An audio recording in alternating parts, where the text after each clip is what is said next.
지원법 교육 시작하겠습니다. 제 블로그에 저희가 이제 지원법 연결 초급, 중급 자료를 올려둔 게 있어요.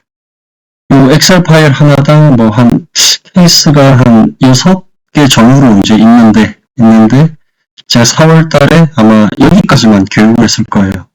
지원법 케이스 기초. 그래서 그때 4월 달에 그때 하늘님이 중간에 들어오셔가지고 앞부분을 좀 못 들으신 것도 있고 그때 수업 들으셨던 분들 그냥 한번 복습 차원으로 한번 더 보시라고 지금 이 파일에 있는 케이스들을 제가 3월 달까지 올려드린다고 했는데 지금 틈틈이 올릴 건데 오늘이 스타트입니다. 오늘이 스타트. 그리고 내년 3월 끝내면은 일단 중급부터 교육을 시작할 거고 그 사이사이에 지원법 연결 말고 뭐를 또 교육할지는 좀 의견을 들어보고 보도록 하겠습니다. 파일을 먼저 한번 보시면은 지금 방금 블로그 거기서 지원법 기초 파일이 요거예요. 요거. 케이스별로 무슨 내용인지 이렇게 개요가 좀 있고 케이스별 이렇게 데이터들이 이렇게 있어요. 케이스별로 데이터들이. 오늘은 제가 일단 케이스 2번 정도까지 올려드리고 나머지도 한 번 올려드릴 때마다 2개씩 제가 올려드리겠습니다. 일단 개요를 보시면은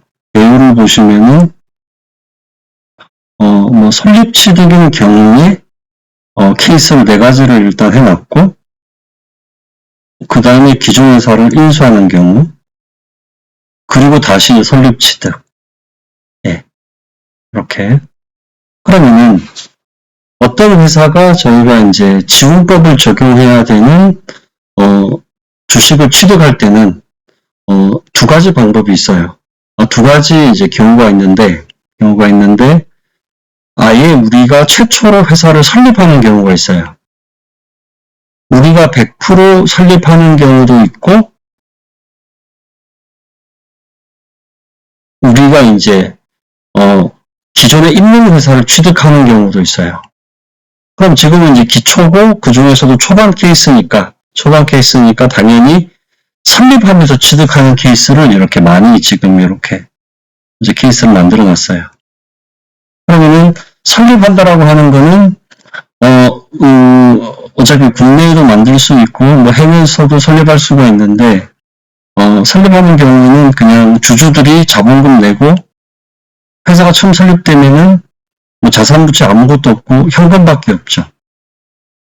새롭게 설립된 회사의 자산이나 부채는 현금밖에 없어요. 새롭게 태어나는 애기랑 똑같다. 아무것도 없고 자산 부채는 현금 그리고 자본에는 자본금만 있죠. 자본금만. 그럼 설립하면서 이렇게 5개. 그 다음에 그러면 설립하는 경우 말고 기존에 있는 회사를 살 때는 왜 뭐가 다른지 그런 것들은 차차 설명을 해드리겠습니다. 오늘은 여기서 케이스 2번까지. 설립 취득 더하기 배당 수치 그리고 가결상 차이 발생. 제가 첫 번째 케이스에서 저희가 교육하려고 하는 거는 우리가 어떤 주식을 설립하면서 취득을 했고 우리가 지분법을 적용해야 되는 경우예요. 지분법을 적용하기로 이미 결정된 거예요. 그러면 지분법을 평가할 때 어떻게 할지. 그러면은 우리가 어떤 회사한테 저희가 지분을 출자를 해서 예를 들어서 한 40%를 취득한 거예요. 한 40%를. 근데 그 회사가 나중에 돈을 많이 벌어서 배당을 하면은 우리는 그 배당금 40%를 현금을 받는 거죠. 요 배당금 수치라고 하는 거는. 주식 투자에서 개인들이 배당금 받는 거랑 똑같아요. 회사도 주주일 수 있으니까. 근데 이 배당금을 받았을 때는 이 배당금을 받았을 때 어떻게 회계 처리하는지는 우리가 원가법인지 지분법을 적용하는지에 따라 달라요. 원가법인지 지분법인지. 예. 그건 아마 케이스 1번에 요 밑에 이렇게 차차 설명을 드릴 거고, 그 내용. 그리고 가결산 차이라는 거는 뭐냐면은,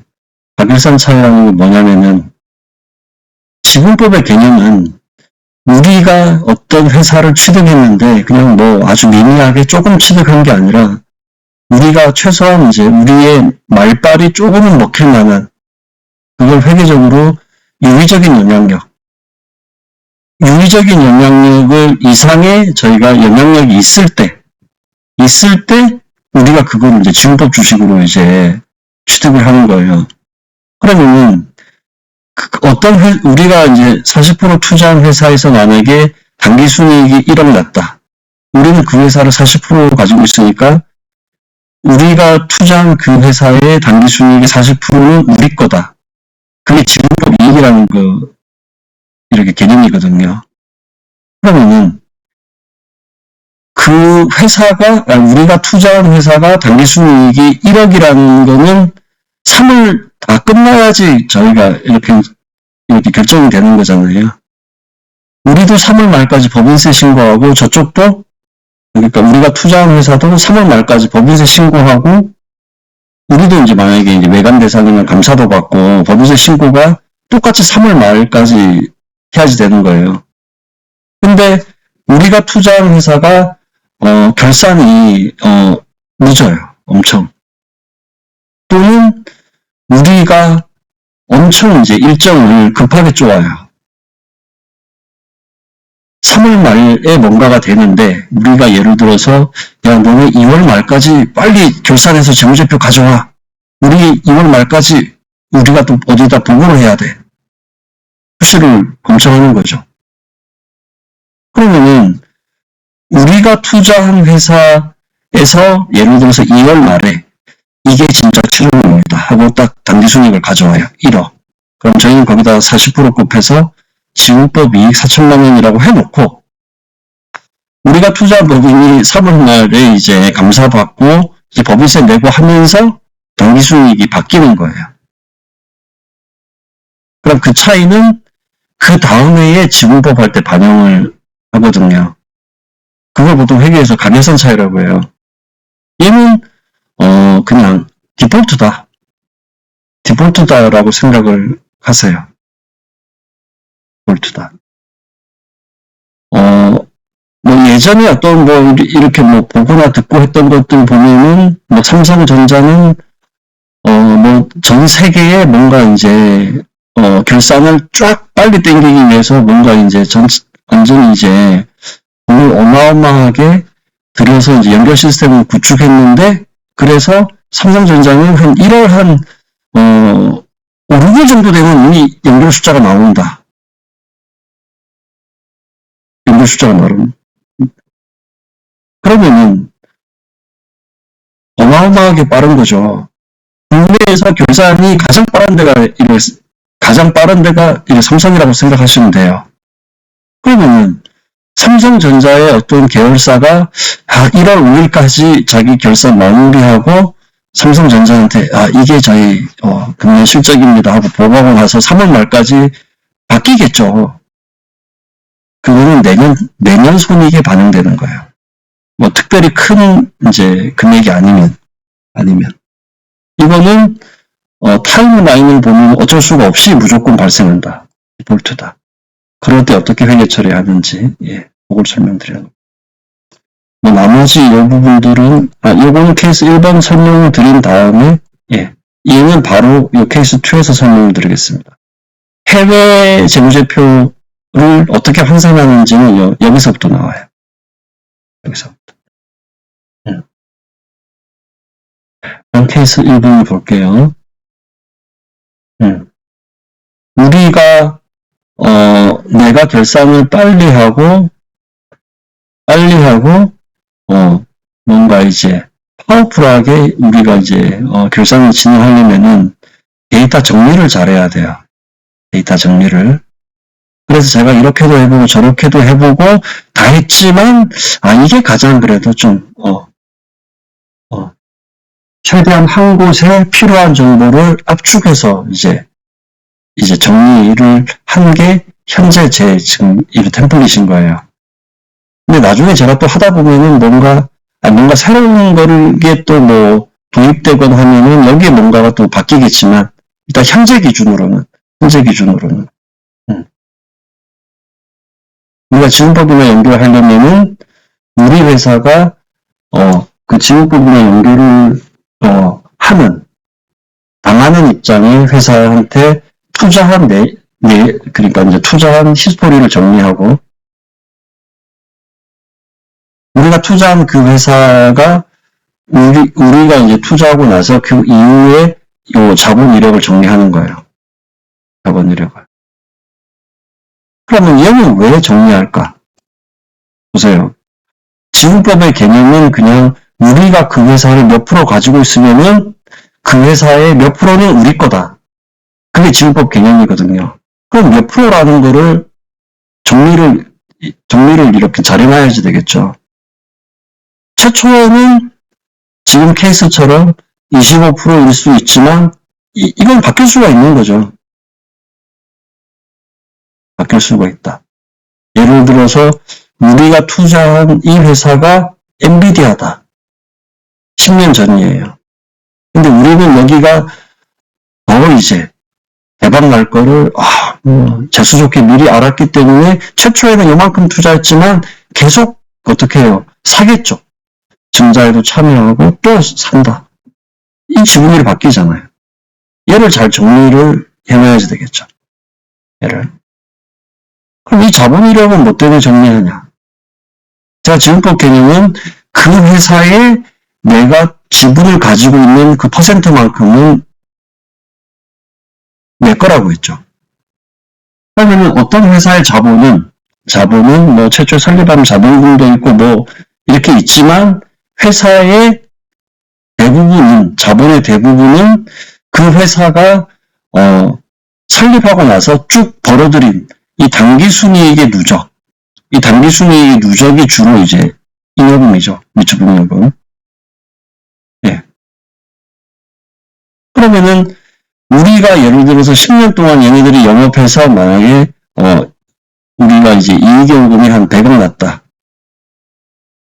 그럼 금년에 이익 난 거는 이만큼. 나머지는 과거에 다 발생한 거잖아요. 그럼 금년에 이익 난 거에 우리 지분율만큼 곱한 게 지분법 이익이에요. 지분법 이익. 매년 얼만큼 지분법 이익을 인식할지. 그리고 우리가 투자한 회사가 약간 투자에 촉이 좋아가지고 이 회사 자체가 뭔가 또 이제 주식 투자를 하는 거예요. 투자활동 차원에서.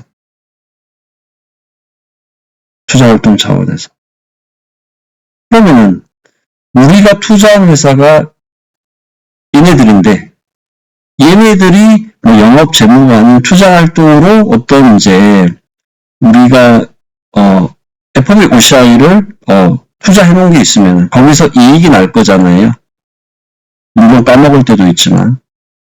그러면은 이거는 아직 팔지를 않았기 때문에 얘는 그냥 기말 시점에 이만큼 뭔가 평가 증된 거다. 이만큼 뭔가 이제 장부상 이득이다. 그런데 얘네들은 우리가 매출에서 매입 뺀 뭐 매출 총이익 그리고 거기다 판관비 뺀 이제 영업이익처럼 무조건 확정된 손익이 아니기 때문에 얘네들은 기타 포괄 손익이거든요.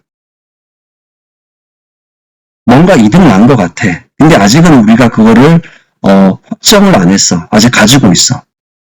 예. 그럼 얘를 이 당기순이익처럼 여기다가 지분율 곱해서 지분법 이익으로 인식하는 게 아니라 지분법 자본 변동으로 우리가 인식을 해요. 지분법 자본 변동으로. 그래서 얘를 구분하는 거예요. 우리가 투자한 회사, 자본금, 기초이익여금, 당기순이익, FVOCI 평가손익. 이렇게 재무제표 가지고 예쁘게 이제 잘 정리를 해두세요. 합계 만들어 두시고. 투자 이력을 조금 더 설명드리면은, 간주취득 시점. 얘는 케이스 1번은 설립하는 케이스잖아요. 근데 1월 1일은 있잖아요. 쉬는 날이죠.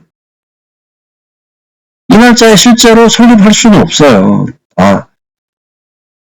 이런 신정 연휴이기 때문에. 그럼 우리가 실제로 설립한 거는 한 20년 한 1월 4일 정도에 설립했어요.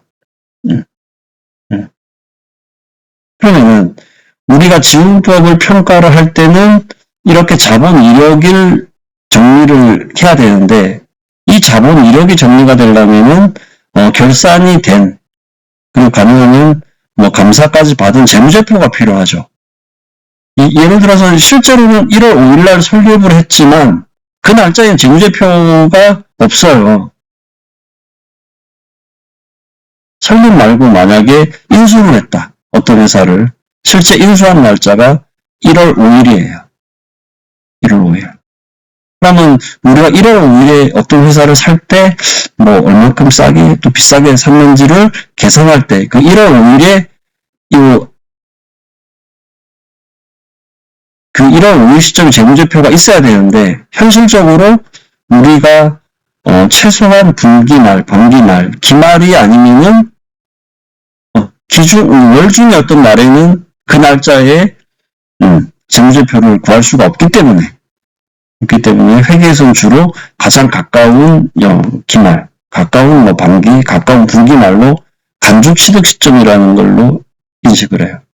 실제 취득은 조금 이 날짜가 아니라 앞뒤로 왔다 갔다 하지만 재무제표가 입수 가능한 그 시점, 그걸 간주취득 시점. 10만 주로 처음 설립됐어요. 근데 우리는 25,000주.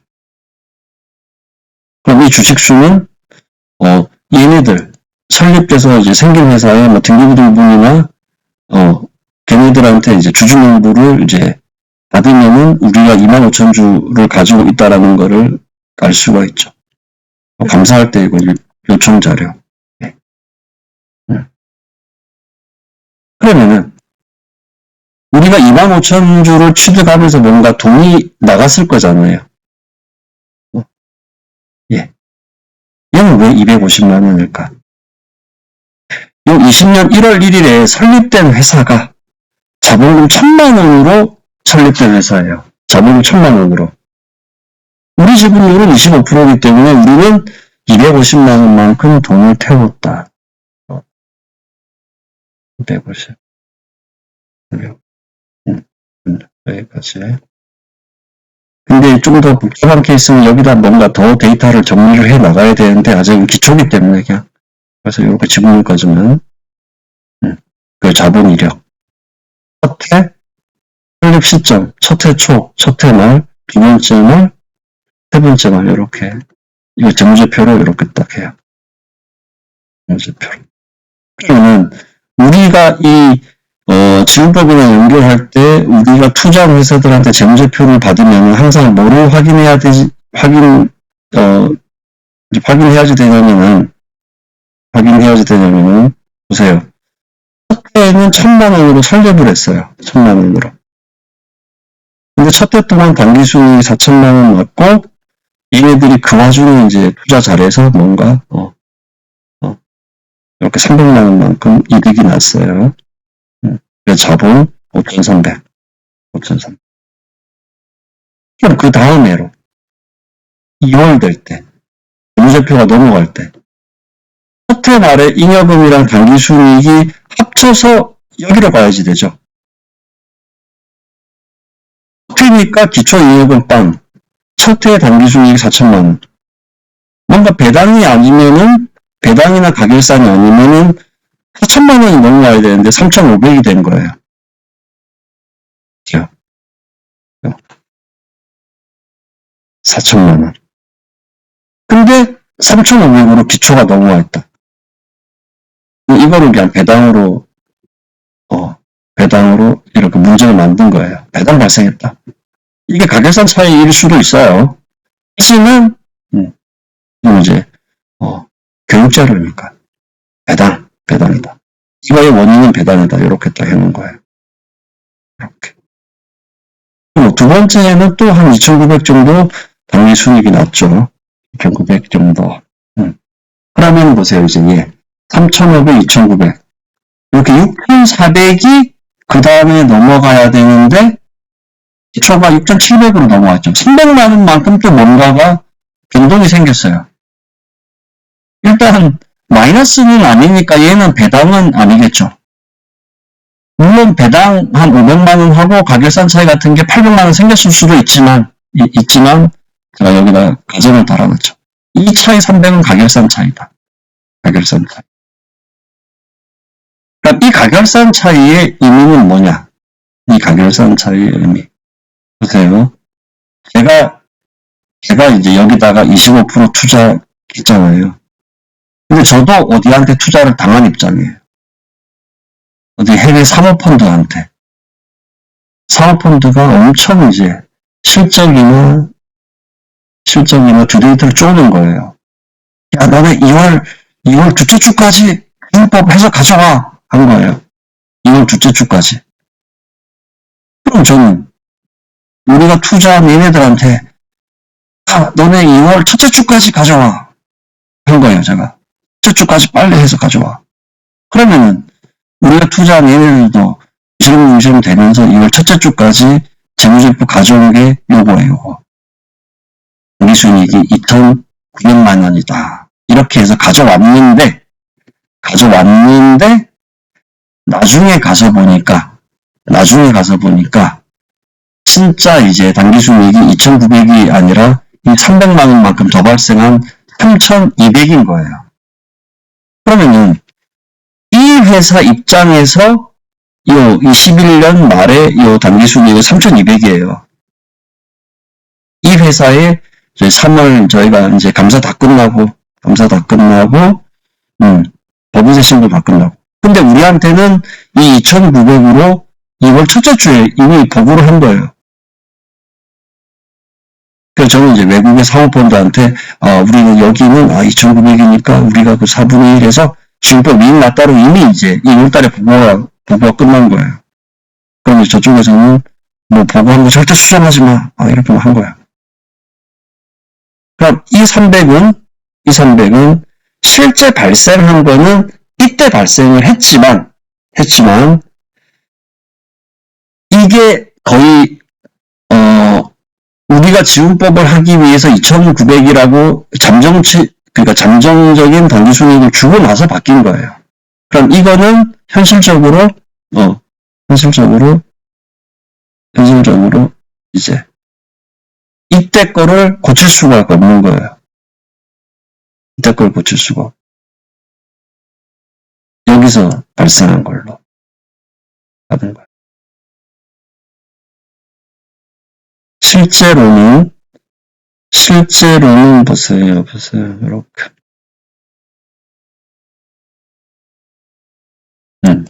이렇게. 이게 3,500, 이게 3,200에서 6,700으로 넘어와야지 되지만 얘를 바꿀 수가 없기 때문에 우리는 이미 얘를 가지고 결산이 다 끝났기 때문에 그래서 이렇게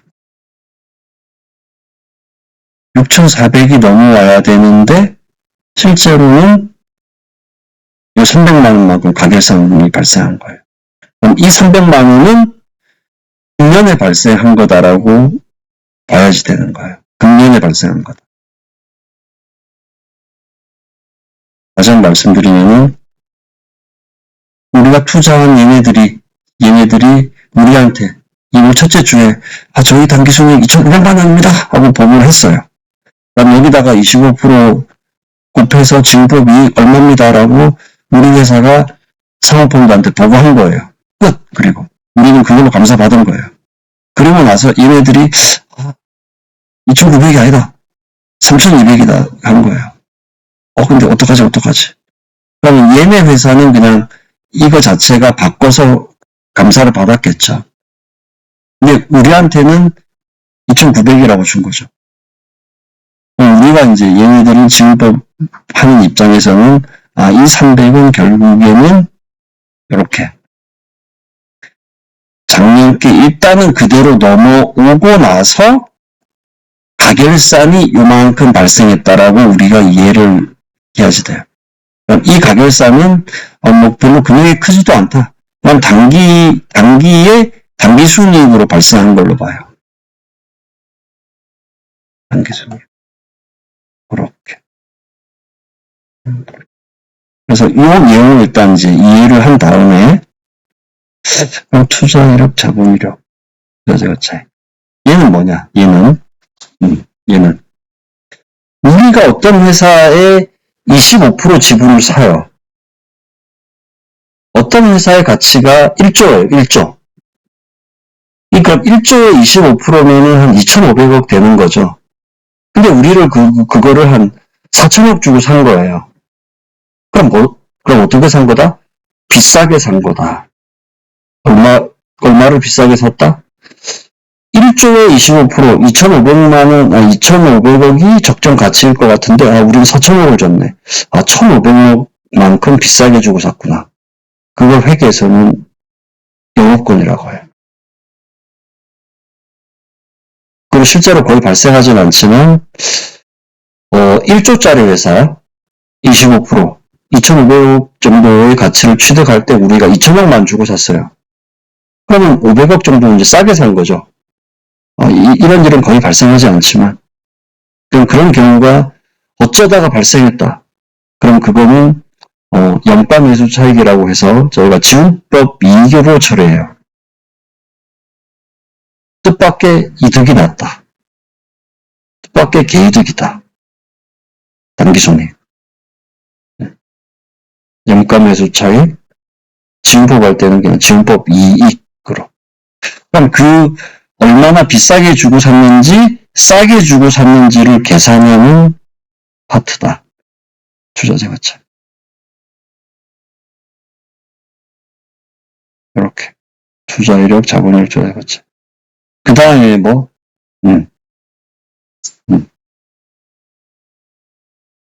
기존까지 이제 공부했던, 우리가 고급회계, 지분법 연결 이런 거 고급회계 공부했던 거에 이제 완전히 틀을 바꿔야 돼요. 투비값부터 먼저 만들어놔라. 투비값. 지분법 할 때는 지분법 주식, 연결할 때는 비집의 지분. 투비값. 지분법이라고 하는 거의 개념은 어떤 회사에 내가 얼마의 지분을 가지고 있으면은 그 회사에다가 그 지분 곱한 것만큼은 내 거다라는 개념이거든요. 그 내 거다라고 하는 게 지분법 주식이에요.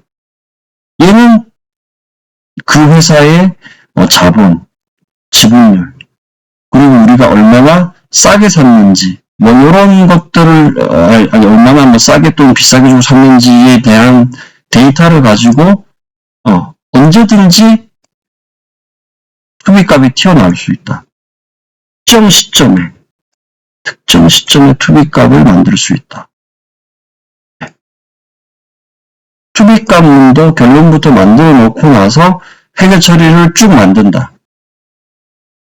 회계 처리를 만들 때마다 이 지분법 주식의 누적 금액을 만들어 둔다. 투비값이랑 검증을 한다. 틀리고 싶어도 틀릴 수 없는 템플릿. 보세요. 우리가 25%를 우리가 출자해서 회사를 설립했죠.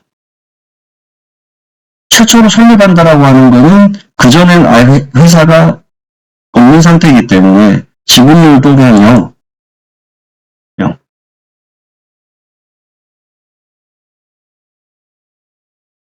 아예 세상에 없던 회사, 신생 회사를 설립하는 거기 때문에 우리가 그 회사를 취득하기 전에는 자본도 빵이에요.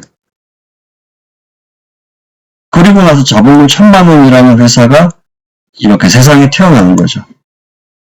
그 회사를 우리가 몇 프로? 25%만큼 취득한 거예요.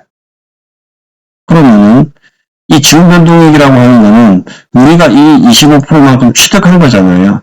이 취득함으로 인해서 우리가 얻는 거의 가치예요. 우리가 얻는 거의 가치는 1,000만 원짜리 회사 25%네. 뒷전은 비포 자본 곱하기 최초 설립이기 때문에 사실 여기서 1,000만 원 곱하기 25%가 그냥 딱 우리가 얻는 거의 가치예요. 250만 원. 우리가 투자한 금액은 250. 네. 주요 잘 없다.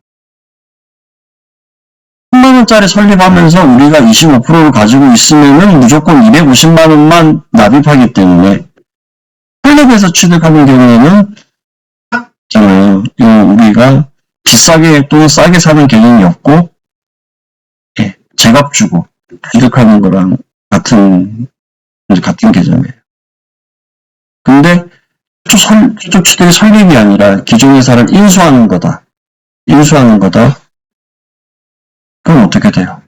인수하는 거면은 파는 쪽에서 우리 뭐 파는 쪽에서 뭐 판다 해놓고 도장집으로 가면은 올리고 그런 거죠.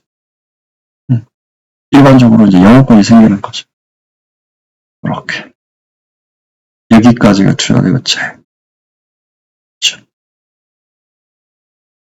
제가 오늘 여러 번 강조한 것 중에 하나가 지분법은 우리가 이제 유의적인 영향력 이상을 가지고 있으면은 그 회사의 우리 지분만큼은 내 거다. 우리 회사 거다. 그러면 20년 1월 1일 요 간주 취득 시점을 최초로 취득했잖아요. 그때 자본은 얼마? 1,000만 원.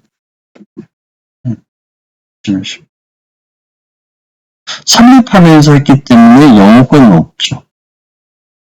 비싸게 또는 싸게 산 개념이 없어요. 얘는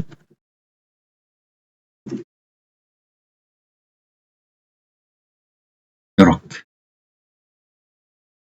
최초 취득할 때 회계 처리는 얘는 그냥 돈 250만 원 주고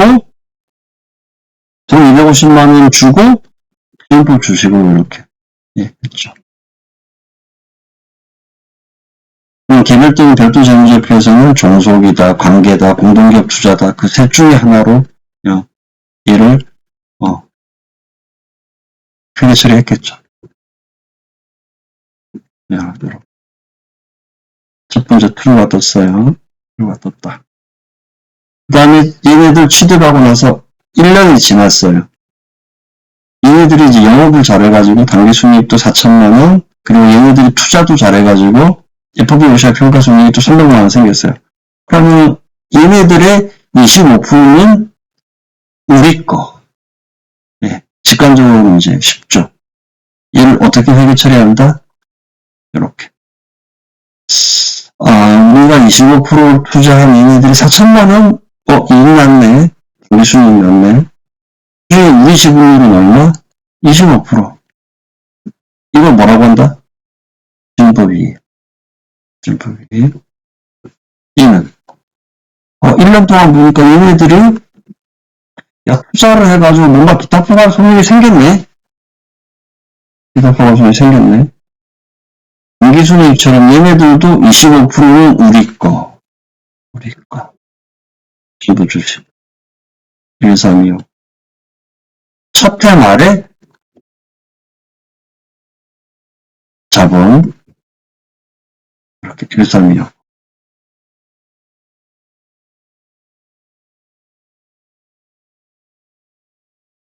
그러고 나서 보세요. 이때 아까 4,000만 원이 배당 500 빠지고 들어오죠. 그럼 이 배당은 보세요. 배당을 조치 시 회계 처리. 우리가 25%를 가지고 있는 이 회사. 우리 회사는 상장사예요. 예를 들어서 우리 회사가 상장사다. 우리 회사는 상장사인데 얘네들이 25%를 가지고 있는 거예요. 25%. 그럼 우리는 그러니까 이제 국제기업 회계 기준에서는 이 경우에 원가법 또는 공정가치법, 지급법 중에서 선택할 수 있게 했어요. 그러면은 제가 이 회사를 25%를 가지고 있는 상장사 회계팀의 회계팀장이라고 할게요, 제가. 야, 우리 대세에 따르자. 다른 상장사들 어떻게 하냐? 한번 봐라. 하니까 상장사의 거의 한 90% 이상은 그러니까 관계기업이나 중소기업에 대해서 원가법을 적용하고 있어요. 별도에서는 그냥 회계 처리를 그냥 안 하는 거예요. 왜? 인결할 때 지급법을 적용하니까. 그래서 우리는 별도에서는 원가법으로 가자. 우리는 상장사니까. 무조건 원가법이 아니라 지급법이나 원가법이나 공정가치법 중에서 선택할 수 있다. 그러면은 원가법으로 갈 때는 어떻게 회계 처리하냐? 원가법은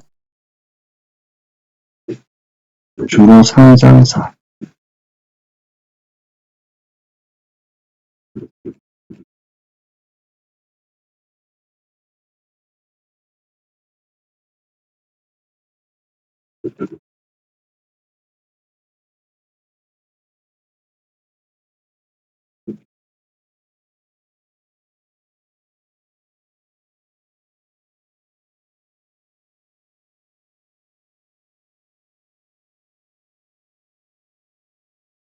투자법인이 비상장법인인 경우 대부분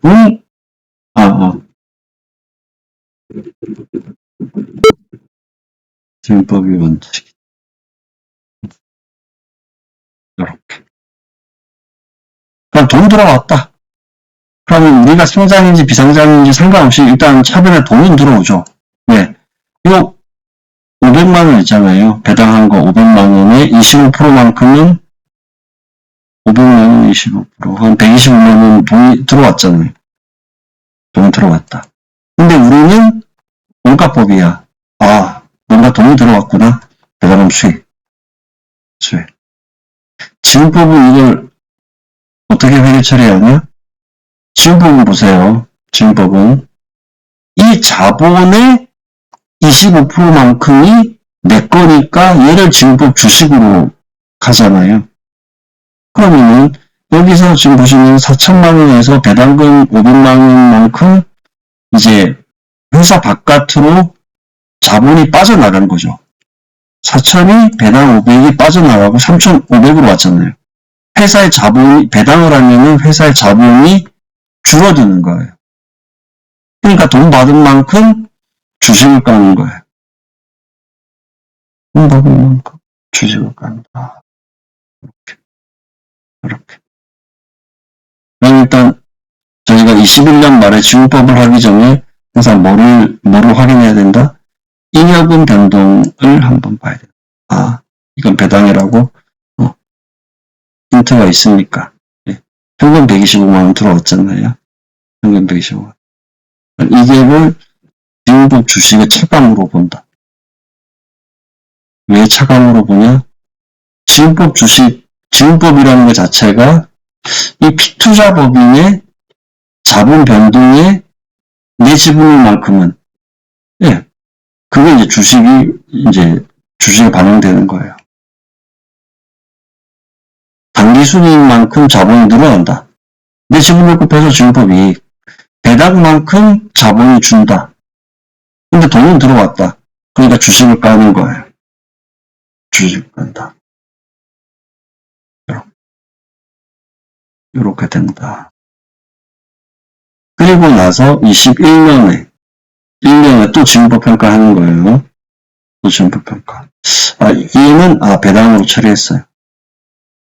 근데 얘네들의 실제 당기순이익은 2,900이 아니라 가계산 차이 합쳐서 3,200인데 우리한테는 2,900으로 이제 보고를 하는 거예요. 이거에 대해서 지급법이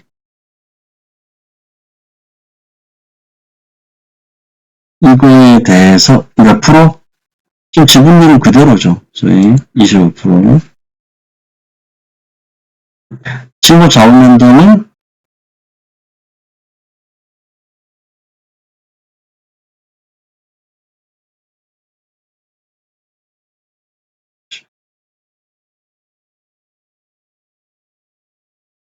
21년 말. 보자, 21년 말. 예, 이렇게 됐다.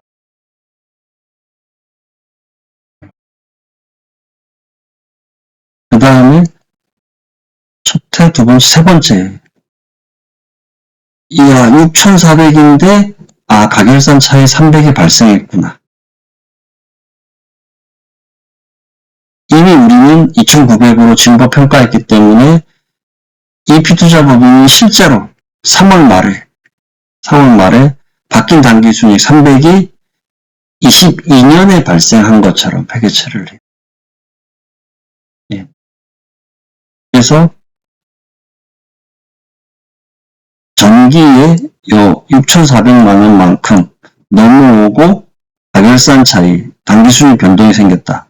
그럼 이 300에다가 요 4,300까지 합쳐서 22년에 지분법 평가를 해야 돼. 예. 그걸 주의하시라. 그럼 가결산 차이 난 거 300. 실제로 22년에 발생한 단기순이익. 여기에 25%. 이 정도는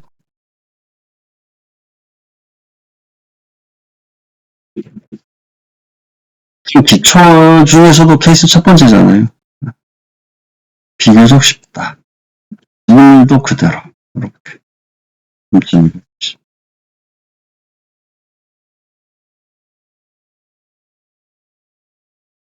이렇게. 3,250. 3,200.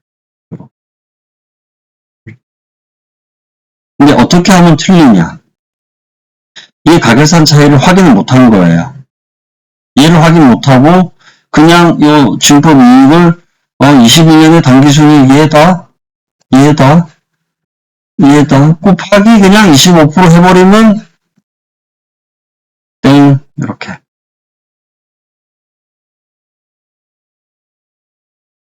(22년) 말 자본이 1억 3천이다. 그중 4분의 1은 얘다. 근데 왜 얘냐? 뭐를 반영 못했다? 가결산 차이를 반영 못한 거.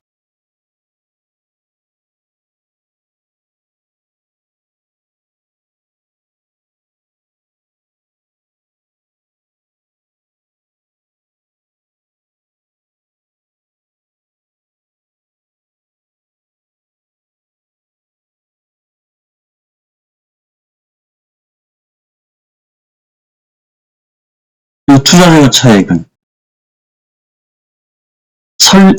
아까 제가 이제 설명드린 거 다시 한번 마지막으로 이제 리바이벌 하면은 설립할 때는 0. 왜? 내 지분율만큼 납입하기 때문에.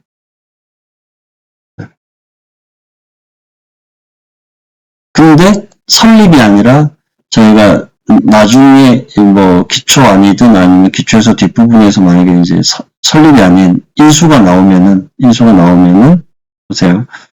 이제 투자자 차익이 이제 이를 플러스라고 하는 거는 한 100억짜리를 한 150억 주고 산 거.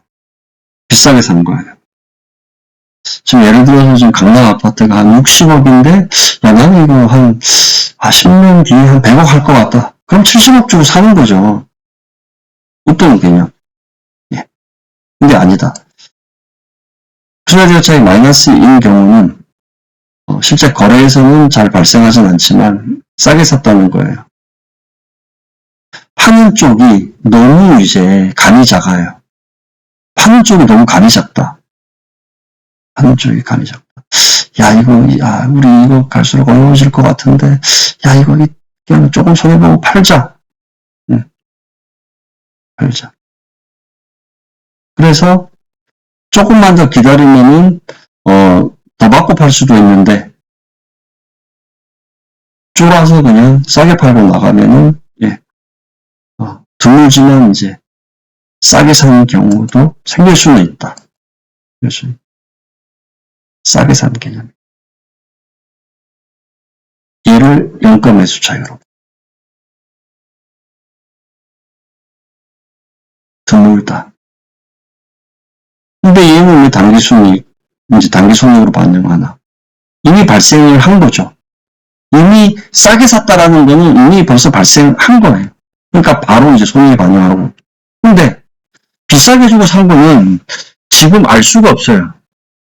야, SK 하이닉스가 이렇게 요즘 잘 나갈지 아무도 몰랐겠죠. 알 수가 없다. 근데 일단 돈은 이제 주고 산 거예요. 비싸게. 그러면은, 이거 뭔가 이유가 있긴 있는데, 예. 그게 아직은 이제 알 수가 없다. 하지만, 비싸게 주고 샀다. 눈에 보이지 않는 뭔가의 가치 때문에 비싸게 주고 산 걸로 보는 거예요. 눈에 보이지 않는다. 무형의 자산이다. 그 중에서 뭐, 영업권이라는 계정으로, 이렇게, 회계 처리를 하는 거예요. 지금 주식은 내가 가지고 있는 회사에 내 지분율만큼은 내 거다.